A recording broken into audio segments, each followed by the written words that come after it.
રાતના 12 વાગ્યાનો સમય હતો અને ચોમાસાના લીધે ચારો બાજુ સન્નાટો છવાયેલો હતો. હું મારી કાર લઈને હાઈવે પરથી પસાર થઈ રહ્યો હતો.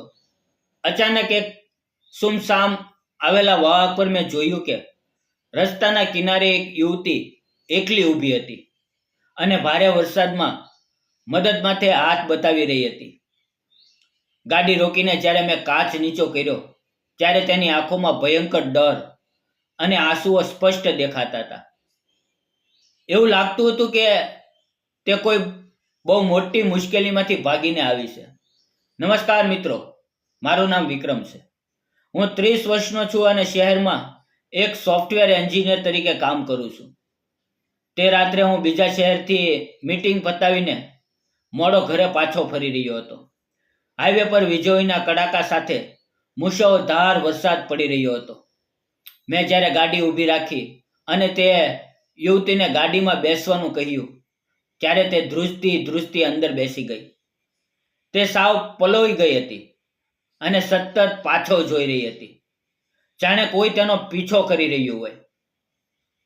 મેં તેને પાણી આપ્યું અને શાંત પાડીને પૂછ્યું, આટલી મોડી રાત્રે આ ભયાનક વરસાદમાં તું અહીંયા એકલી શું કરા છો? તેણે રડતા રડતા પોતાની આપવીતી જણાવી. તેણે કહ્યું, હું વિધવા છું. 1 વર્ષ પહેલા મારા પતિનું અકસ્માતમાં મોત થયું હતું. ત્યારથી મારા સાસરિયાઓ મને માનસિક ત્રાસ આપતા હતા.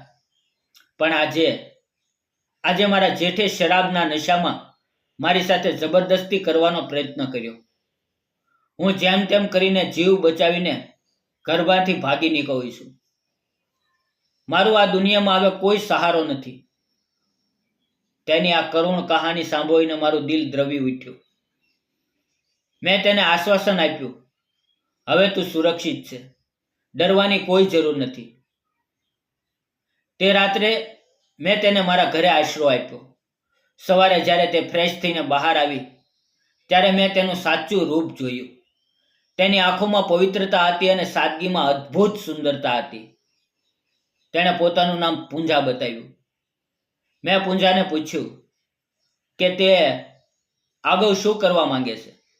તેણે કહ્યું તે ગ્રેજ્યુએટ છે અને કોઈ પણ નાનું મોટું કામ કરીને આત્મનિર્ભર બનવા માંગે છે. મેં મારી કંપનીમાં જ તેને એક એડમિન ઓપરેટર તરીકે નોકરી અપાવવામાં મદદ કરી. પૂંજા મારી સોસાયટીના જ એક ક્વાર્ટરમાં રહેવા લાગી અને રોજ મહેનતથી કામ કરવા લાગી.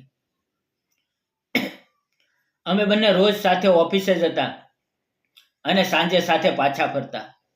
પૂંજાની હિંમત, તેનો શાંત સ્વભાવ અને સાચું દિલ જોઈને મને તેના પ્રત્યે ઊંડો આદર અને પ્રેમ થઈ ગયો. પૂંજા પણ મારી દરેક નાની મોટી જરૂરિયાતનું ધ્યાન રાખતી. એક સાંજે વરસાદી માહોલમાં અમે બંને સાથે બેઠા હતા. ત્યારે મેં પૂંજાનો હાથ પકડીને કહ્યું, પૂંજા, તારા ભૂતકાળથી મને કોઈ મતલબ નથી. હું તને અને તારા આત્મસન્માનને ચાહું છું. શું તું મારી સાથે લગ્ન કરીને નવી જિંદગીની શરૂઆત કરીશ? પૂંજાની આંખોમાં આંસુ આવી ગયા અને તેણે મારી આંખોમાં જોઈને હકારમાં માથું હલાવ્યું. પછી મેં મારા પરિવારને પૂંજા વિશે બધું સચ્ચાઈથી જણાવ્યું.